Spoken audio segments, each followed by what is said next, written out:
Hi everyone, this is Mustafa from Bilim 2 research vessel of METU.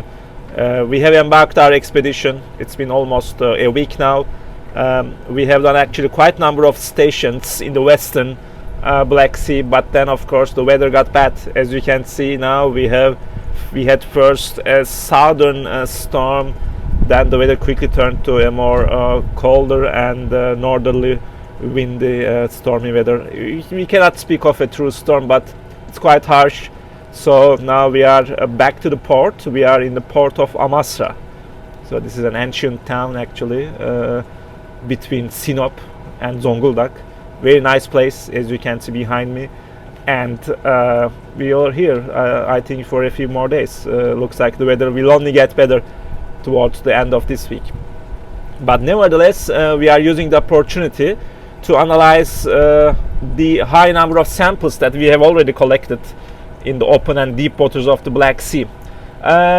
Just to go back a little bit, a few years ago, many institutions, stakeholders in the Black Sea, around the Black Sea and in different European countries launched a new agenda for the Black Sea, a new research and innovation agenda.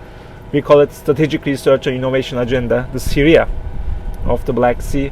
And this agenda actually showed the way for new research avenues. And many of these research pathways considered the special features of the Black Sea, the so-called special features. What are they? First of all, the Black Sea, in an oceanographic sense, is not a normal sea. It's quite enclosed, water circulation is quite limited.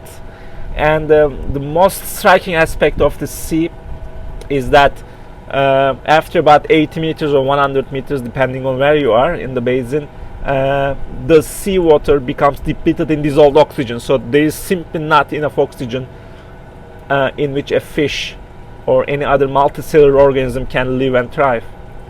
The maximum depth of the Black Sea is around 2,200 meters, so you can imagine most of the volume of the Black Sea water is actually oxygen free.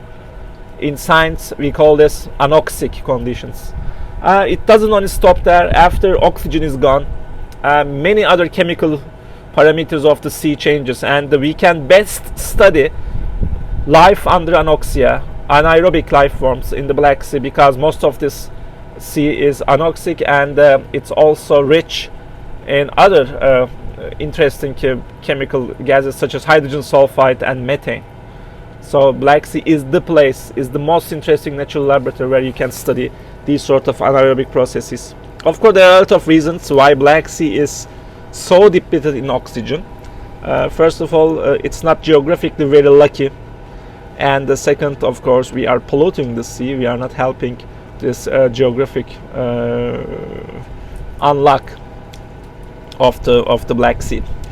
But going back to the Syria identified actually this anoxic conditions of the Black Sea as one of the special features of the Black Sea. That's why all of our samplings are designed around the transition from this oxic to anoxic conditions. As you go deep in the Black Sea, at some point you start to sample actually anoxic anaerobic waters, and these samples require very special treatment, as you can see in the other images that I have shot for you.